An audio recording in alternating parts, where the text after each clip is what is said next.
Please help me welcome Jenny.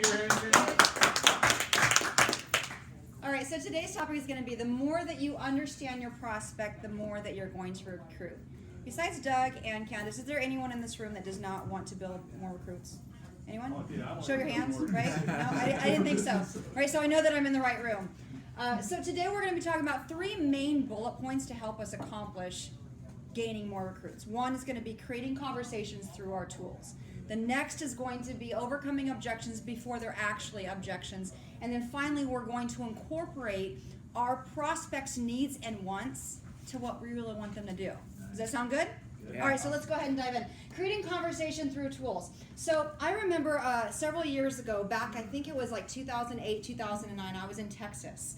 I was going for a conference. I had to speak at 8 o'clock in the morning. My Texas team said, Jenny, come out to dinner with us. So I went out to dinner, and then that led to out to a bar, and they're having a fun time, and I had to leave because I had to be back at the hotel because I had a speech at 8 o'clock in the morning. So I'm like, no worries. I know where I'm going. I was the one driving. I wasn't drinking. I know where I'm going. I can get back to the hotel on my own. Not a big deal. When we drove there, she was navigating for me, and it was still fairly light outside. Well, as I left, 11 o'clock in the evening, it was pitch black. Because I didn't use the tools like a road map or GPS or even know the address of my hotel or where I was going, I spent 4 hours on the Texas highway. That's a fantastic analogy. Finding. That's a fantastic analogy. Can you tell me something that's actually used? You may not, though. You may not have the story of somebody who's used your tools to actually prospect a little easier, or what's one of the tools that you use? Yes, absolutely. So I was getting there. Yeah, let's do that. So in conclusion to this, we have so many tools at Isogenics, so many different ways that you can create your prospecting list, that you can actually use the scripts that we have to help you create those conversations. It doesn't have to be something brand new, don't reinvent the wheel, but if you're not utilizing the tools available to you, it's going to be that much harder for you to maintain those conversations or even to have the confidence of starting a conversation with a brand new prospect. So that's number 1, utilize your tools. Yep. Number 2, overcoming objections before they're objections. This last weekend, we had an Eric Worre conference, and there was a really important part that it just really stuck in my head because we used to do this all the time. And that was when he was creating his audio tapes. He said he created a 7-minute audio tape for any prospects.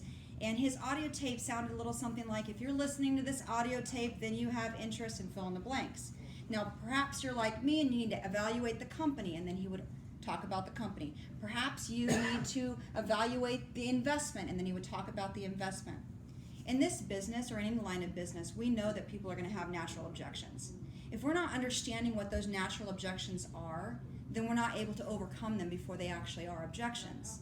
So a story that I had that really is to this point is about, was it 2000, maybe 8-ish, 9-ish. I had this brand new sales rep.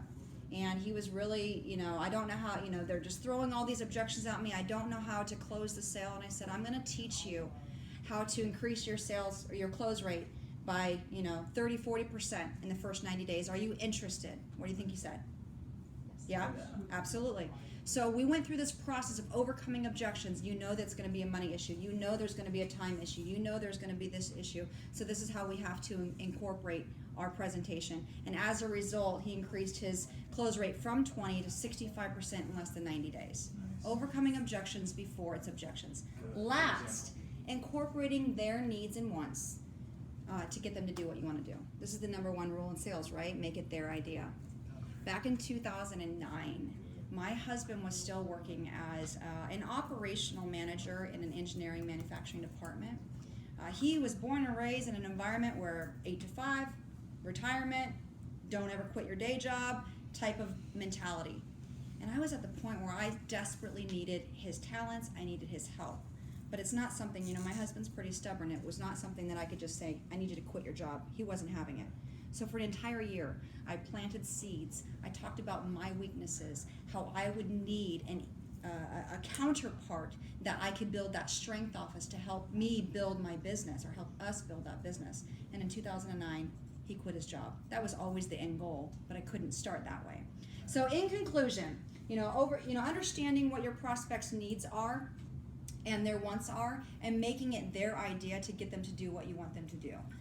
So again, creating conversations, overcoming objections, and incorporating their needs is going to help you understand your prospect better, and it will help you increase your recruitment.